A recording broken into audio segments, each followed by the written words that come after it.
And we are welcoming Eugene. We're welcoming Eugene Hararimana from Rwanda, who is studying conservation agriculture at Rwanda Institute for Conservation Agriculture. Hi there, Eugene. Hi. Welcome, welcome. We're so happy to have you. How are you feeling today? I'm feeling very fine. Good. Well, good luck to you, and the stage is all yours. Thank you very much. Greetings to everyone. My name is Eugene Hararimana. I'm so glad to be here today, and thank you all for your attention. I am from Team Robusta, and have been looking into creating circular economy in the banana production industry in Rwanda. My team and I started this project with the understanding that we must see where problems are in the current systems to identify the possible opportunities to make positive impact into the community. Next. Now let's look at the context. Banana is a perennial plant grown in deep loam soil. It takes 8 to 12 months to harvest, and the banana occupies 23% of arable land in Rwanda. Rwanda is ranked the second producer of bananas in East Africa, with about 2.5 million metric tons per year. Next. Now, the question that arises is, what does it mean for this project? It simply means that this massive production also generates massive waste. And we, as a team, we are taking this massive waste generated to produce a very new product to put at the market for sale. Next. Now let's look at the problem. Globally, about 242 million tons of plastic waste have been generated from solid waste, and this increased to 300 million in more recent years. On the average, between 1,800 and 2,000 of waste have been generated only in Kigali city. And according to Rwanda Environmental Management Authority, it says that 20% of these waste are plastics. These end up causing blocking drainage channels, flooding, hence posing public health risk to both people and human. Another problem we are solving is poor waste management that results in bananas antomonas wilt, also known as banana bacterial wilt. It is a very serious disease with infected plant yield reduced almost by 90%. Next. To help you understand the problem, this first picture shows the banana infected with the banana bacterial wilt, which reduces the harvest almost by 90%. And the second shows the huge plastic waste that have been used, and these plastics are very dangerous to both human, animal, and environment in general. As a team, we are dedicated to solving these two big problems. Next. Now here is our solution. Our solution is simple and easy to understand. We are taking the banana stem, which are considered as a waste, after removing banana fruit, and then we extract them to produce textiles that are used to make bags. In the process of extraction, the remaining residues are used to design and make paper bags. So the banana fiber bags and paper bags are our final product. These two products are eco-friendly, recyclable, reusable, and biodegradable. And they will replace the use of plastic bags as we will be solving the problem identified. Next. As a group, we did the prototype to understand and see if the process we are providing will provide the solution that we are all advocating. It all started with the banana plantation, and after harvesting banana fruit, we take stems that are banana waste and cut them into 1 meter long pieces. Then we started hand extraction to develop low fiber that is used to weave fiber bags. And then the residues were used to design the paper bags. In the process of prototype, we were able to develop 10 products, and 2 products of these products are used by our own, the team members, and then we distributed the other 8 products to community to collect feedback on where to improve and change in terms of designing the product to match the needs of our target customers. Next. Now, we also did the market analysis where we used surveys to see how product will be perceived by our community. And out of 131 respondents, 90.8% would appreciate our product, and they are willing to pay for the price that we are offering, while 90% are not aware of the product. But the good news is that they are also willing to learn more about it and use it. Next. Now, let's look at marketing strategy. We shall use free social media like Instagram, Facebook, and Twitter. We are also planning to use advertisement to make sure that our product is known among our customers. We are also planning to use distributors. We will be also using low-priced product, and then we'll be giving discount to the people who come to buy our product. And this all will be in terms of attracting customers to our product. Next. Now let's look at material collection. Banana stem will be collected from Rwanda district, where shall have our plant using transportation cars to our production site. Next. Now let's look at competitive advantage. The main competitive advantage that you have is that you'll be producing the product in different styles, and that our product will be offered at a low attractive price compared to other products, but also compared to plastic bags. Next.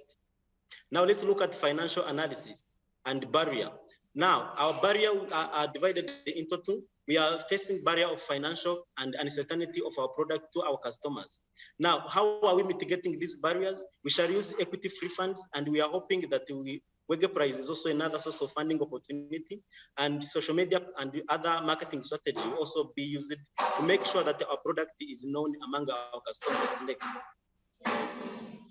We have massive material for this project, and all material have zero harm to human, animal, and environment. Fresh banana stem are sourced from banana plantation as seen in prototype. Now, beeswaxes are also sourced from Rwanda and will be used as waterproof for this product. The cassava starch are also sourced from Rwanda and are used to develop textile capability in terms of strength and elasticity. Next. Now let's look at the impact of the solution. Our impact is that the impact of adapting our product cut across environmental, socio-economic development, and economical. We hope to achieve the significant reduction in pollution once community uses our product. This is because all material that we are using have zero negative impact on the environment. Our design and the process promote both principles of circular economy, which are keeping the product in use, designing out waste, and regenerating natural systems. Team Robusta believes that the planet free from plastic is possible, starting from our community. We are also adding value to banana production. We are also equipping women and youth through training. And economically, we'll be providing jobs to people. Next. We have a 5-year financial plan, which shows the total capital that we needed to start this project, which is $25,000. We shall record a negative balance of $200 in the first year because of the fixed asset. But we shall also record the profit of above $16,000 in the second year, and the profit will keep on increasing. Next. From financial analysis also shows that the payback period for this project is the 1 year and 1 month, which is a short period, and that shows that the project worth the investment. Next. Looking at the capital and financing structure, the investment will be financed by personal saving 20%, friends and family 10%, fundraising 10%, and other funding opportunities like equity-free funds. And we hope that the Wege Prize is another funding opportunity for this project. Next. Now, to implement this project, we have to register as a company under Rwanda Development Board, and we have already received the certificate of registration, and now we are allowed to operate in Rwanda in a specified area, as this slide shows. Next. As a team, we cannot afford to waste time. This explains why, among 5 steps, we have already done 3, and we are remaining with 2 more toward the implementation of this project. We have done product prototyping to see if our system will work and build on to improve. We have also done marketing research to see how the customer are willing to pay for our product. We're also done, like, if we win this prize, we hope that in June, we shall do material acquisition, and in July, that's when we are starting this project. Next slide. This is my team, Team Robusta. We are 5 students from different academic disciplines, representing 3 different institutions, yet with one mission of ending the problem I have identified with the use of circular economy model. Next. These are our partners in our journey to implementing our project. Our mentor also have different expertise from engineering to financial accounting, and this is critical to the success of this project. Next. These are our partners involved in our solution. We are working with them to make our idea very successful and sustainable. And these partners, each one of them play a vital role in execution of the project, ranging from production to marketing until the final users of product and recyclability to make sure that this project is sustainable. Next. Now, this is the work we are doing. And as a team, we believe that if we work together, we can eliminate the use of plastics and their associated dangers and make the world a better place free from plastic. Thank you very much for your attention. And more especially on behalf of Team Robusta, I want to use this time to thank competition organizers and the Wege Prize to have accepted our project and take it to the next level. And as a team, we hope to implement and scale up our solution with this prize. Thank you very much. I will now welcome the questions. Great work, Eugene. Thank you so much for your presentation and all of your effort from you and your team. While we wait for our judges to confer, Eugene, let's chat a bit. You've shared with us that you are the co-founder of Youth in Conservation Rwanda. Can you tell us more about that? Thank you so very much. Yes, I'm a co-founder of Youth in Conservation Rwanda, and is a wildlife conservation organization led by youth.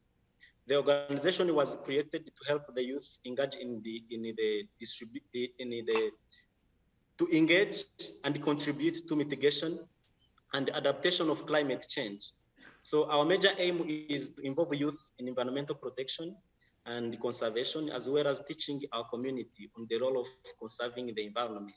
So our mission is to raise youth awareness on the environmental conservation and reduce human and wildlife conflict through giving training on establishing tree nurseries to enhance ecosystem. We are also aiming at carrying out different environmental protection projects that employ people, save the environment, and developing human capacity building as well. That's fantastic. Thank you so much for that work, inspiring our next generation to be global citizens and be so aware of the importance of their environmental impact is critical. So thank you for that work and being the co-founder of such an important organization. Can you tell us more about your team? How did you come together? What sort of challenges did you face? How did you work together? Thank you so very much. Our team is composed of 5 students, and the 3 of us, we started together at the same high school, and we also grown up in the same community. And we had this idea right away from high school, but because by then our knowledge was a little bit low, and we decided that we do it while in the ending of our universities. So that's how we continued to cooperate together along the way and developing researches based on the solution we are trying to provide. And when we are about to end our schools, that's when we come together and say, now this is the time. And along the way, that's when we get Wege Prize, and we found that it can be a good source of funding for us to implement our idea. That's right. Great. Thank you, Eugene. Looks like our judges are ready, so they're going to ask you some questions. Take it away, judges. Oh, Eugene, thank you very much for a wonderful presentation and a very innovative approach to the plastics problems that the world is facing. One of the things we'd like to get a little more information on, though, is how can you make the processing less toxic? I mean, you're using chlorine to do the bleaching. Have you looked at other chemistries that will do the bleaching without using chlorine? Thank you very much. One of our mentors we worked with is a specialist in chemistry, and we worked with him and we were able to develop this concept of using chlorine in bleaching. And like with his advice, we're able, and also with our prototype, we're able to find out that we will be using low chlorine in terms of bleaching, which will have almost no impact to the environment. We are almost using 0.015, which is a little bit low, and we hope that it's not going to impact the environment. And we have also tried to search into different other chemistries, but we decided to go with chlorine. Okay, thank you very much. Can we just ask a follow-up on that? Why is bleaching necessary for your process?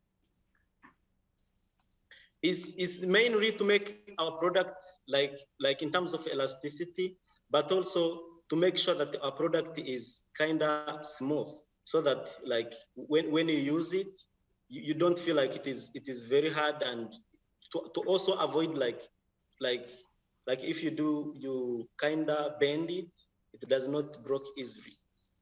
Mm. Yeah, I had a question. I wasn't clear on if you were able to use, are you able to actually use the diseased banana husks as well? No, we will be using fresh banana stems. We'll be using fresh banana stems after harvesting. So that's also the problem you are solving, avoiding bananas and Antomonas wilt, which is a serious disease. And for us, we'll be taking them after them fresh when they harvest banana fruit, then we take it and we go through the process to develop our final product. Okay, all right, thank you. Eugene, in terms of circularity, do you have any plan for getting back your fabric bags and reprocessing them or refurbishing them or reselling them? And what about paper bags or any kind of issue of getting them composted properly when they tear? The circularity aspect. Yeah, we've also thought about it, and we be using them, and like after selling them, we give follow up to our customers. As a matter of fact, actually, we will be giving all this information on the product description, so that like our customers are aware of how to use it. And then we'll be correcting these bags. We tell them like, if you are done using it, you can correct it back. Then we mix with the other materials to produce a new product.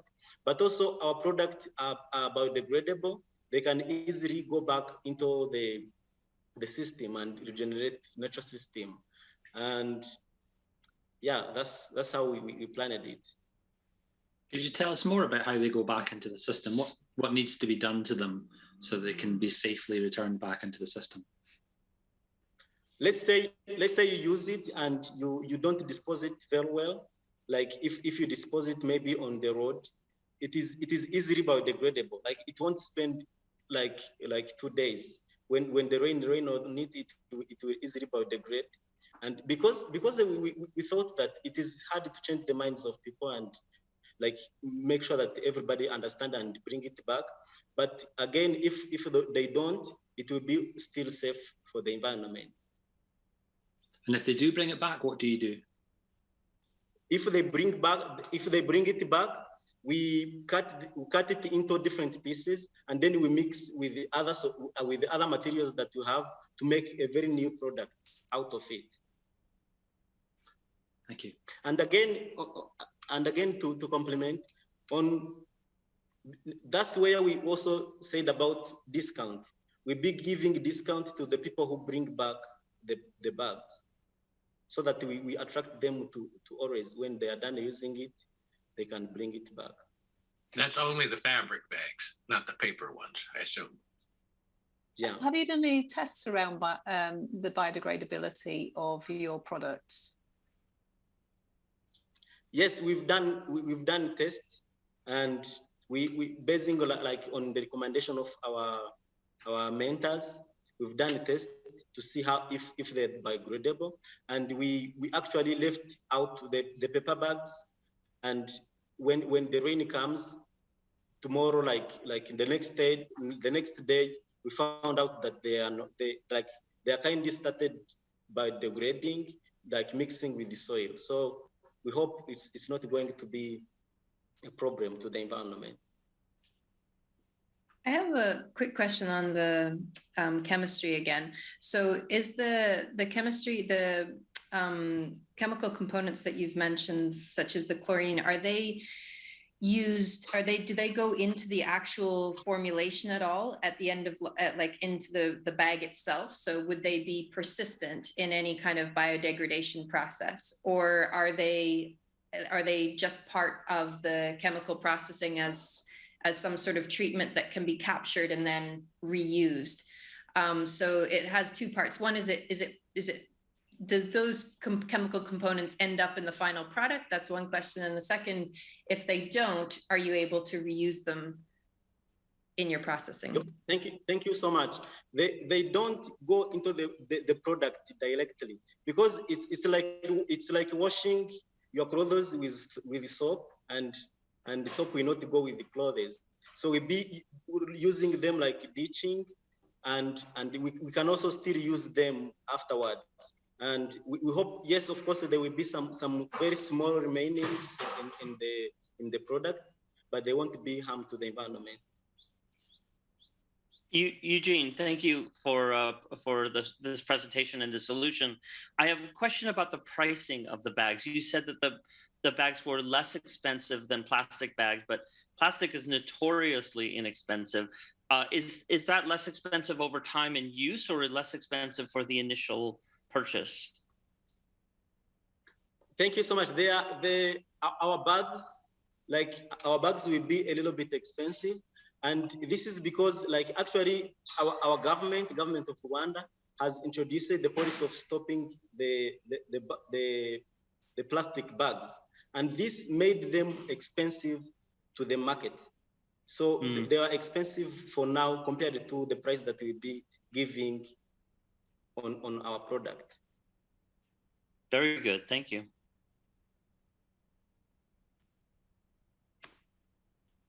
Eugene, how will you convince people to use your bags, not just to use them, but also to return them? Thank you so very much. Through exhibition, through advertisement, and through social media, that's how we are getting to our customers. And also on the product, we shall have a product description on each product to give our customers the informations that are needed, like these things of the product is biodegradable, recyclable, and then we add something of returning it back after you use it, so that we can continue like promoting the environment, but also keeping it in a process. What do you think the key information is that will persuade people to use your bags? So there will be like biodegradability of it. We talk about it. And then we talk about, like, if you are done using it, bring it back. And another key information is what made it, like the bag is made of what. We shall also give that information to make sure that they are aware and they don't confuse our product with plastic bags. Eugene, one of the things that you mentioned in your proposal is that this project will be have some social benefits in terms of empowering women in the workplace. Can you explain a little bit more about that? Thank you so much. Our team is very dedicated to solving the problems. And one of the problems we've identified is the unemployment of people. And we want to train them and give them the platform where they can also learn. And in terms of training women, we want to train them on the simple extraction technologies of banana, so that they can also produce their own product to use at home. And this is the impact we are hoping to create. And it will be also like, these will be people who will be employed in our project, to make sure that they are also like spreading these skills to other people in the community. Excellent. Great work, Eugene and Team Robust. Congratulations on a great presentation.